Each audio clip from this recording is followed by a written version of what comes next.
Tape to pay card மோசடிகளிலிருந்து உங்களை பாதுகாத்துக் கொள்ளுங்கள். டாப் கிரெடிட் மற்றும் டெபிட் கார்டுகள் கட்டணங்களை விரைவாகவும் எளிதாகவும் செய்ய உதவுகின்றன. வாங்கும் மெஷினுக்கு அருகில் கார்டை தட்டினால் போதும். சிறிய தொகைகளுக்கு பிஐஎன் தேவைப்படாது. ஆனால் இந்த வசதிக்கு பக்கமாகவே சில ஆபத்துகளும் உள்ளன. குற்றவாளிகள் கார்டு தகவலை திருடவும் அனுமதியின்றி பணம் செலுத்தவும் புத்திசாலித்தனமான வழிகளை பயன்படுத்துகிறார்கள். 2024ஆம் ஆண்டு மட்டும் விசா மூலம் உலகம் முழுவதும் 1 பில்லியனுக்கும் மேற்பட்ட டாப் கட்டணங்கள் நடைபெற்றுள்ளன. இது மோசடியின் வாய்ப்பை அதிகரிக்கிறது. டேப் பணம் செலுத்தும் முறைகள் எப்படி வேலை செய்கின்றன? டேப் கார்டுகள் ஒரு சிறிய சிப் பயன்படுத்தி பணம் செலுத்தும் நேரத்திலிருந்து தகவல்களை மிஷினுக்கு வயர்லெஸ் வழியாக அனுப்புகின்றன. சாதாரணமாக இது 4 செமீ தூரத்தில் நடந்துவிடும். ஒவ்வொரு பரிவர்த்தனையும் தனித்துவமான பாதுகாப்பு தகவல்களை மட்டுமே அனுப்புவதால் கார்டை நகலெடுக்க இயலாது. $50க்கு குறைவான பணத்திற்கு பிஐஎன் தேவைப்படாது. ஏன் உங்கள் கார்டை மற்றவர்களிடம் கொடுக்கக்கூடாது? கனடா மற்றும் பல நாடுகளில் உங்கள் கார்டை மற்றவர் பயன்படுத்த வேண்டாம் என வலியுறுத்தப்படுகிறது. காரணங்கள்: skimming.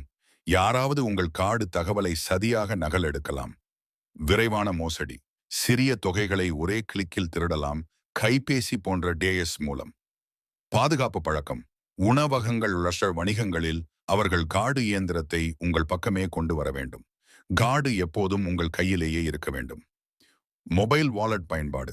Apple Pay, Google Pay போன்றவை உங்கள் விரல் முறிப்பை, ஃபிங்கர் பிரிண்ட் அல்லது முகத்தை அடையாளமாக கொண்டு பாதுகாப்பு அளிக்கின்றன. உங்கள் உண்மையான கார்டு எண் பகிரப்படுவதில்லை. டேப் கார்டு மோசடிகளின் சாதாரண வகைகள். 1. பொதுவெளியில் கார்டு ஸ்கேனிங். குற்றவாளிகள் கூட்டமாக இருக்கும் இடங்களில், மால்கள், ரயில்கள், மறைந்த இயந்திரங்களை வைத்து உங்கள் கார்டை ஸ்கேன் செய்யலாம்.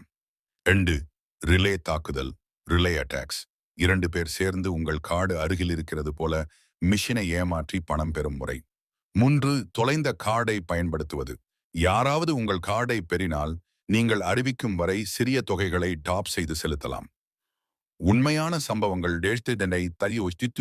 பண்டிகை காலங்களில் மோசடிகள் போலியான மெசேஜ்கள் மற்றும் இணையதளங்களை பயன்படுத்தி கார்டு தகவல்களை திருடினர். சிலர் சிறிய டேப் கட்டணங்களை முதலில் கவனித்தனர், பின்னர் பெரும் தொகைகள் இழந்தனர். சில சந்தர்ப்பங்களில் வங்கிகள் உதவுவதற்குள் ஆயிரக்கணக்கான தொகைகள் இழந்தனர். பாதுகாப்பாக இருப்பதற்கான வழிகள். RFID தடுக்கும் வாலெட்டுகளை பயன்படுத்துங்கள். இந்த வாலெட்கள் அனுமதியின்றி உங்கள் கார்டை ஸ்கேன் செய்வதை தடுக்கின்றன. டேப் வரம்பை குறைக்குங்கள். உங்கள் வங்கியை தொடர்பு கொண்டு பிஐஎன் இல்லாமல் அனுமதிக்கப்படும் அதிகபட்ச தொகையை குறைக்க கூறுங்கள். தன்னிச்சையான அலர்ட்கள். ஒவ்வொரு கார்டு பயன்பாட்டிற்கும் உடனடி மெசேஜ் அல்லது நோட்டிபிகேஷன் பெறுங்கள். மொபைல் வாலெட் பயன்படுத்துங்கள். இது பயோமெட்ரிக்ஸ் வழியாக பாதுகாப்பை வழங்கும். விரைவில் புகாரளியுங்கள்.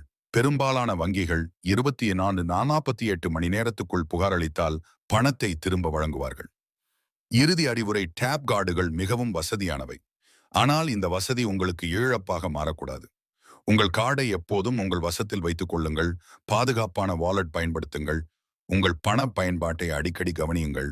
இந்த வீடியோ உங்களுக்கு பயனுள்ளதாக இருந்தால் சப்ஸ்கிரைப் செய்யவும், பாதுகாப்பாக புத்திசாலித்தனமாக தொழில்நுட்பத்தை பயன்படுத்த டிப்ஸ் பெற நோட்டிஃபிகேஷன்ஸ் இயக்கு.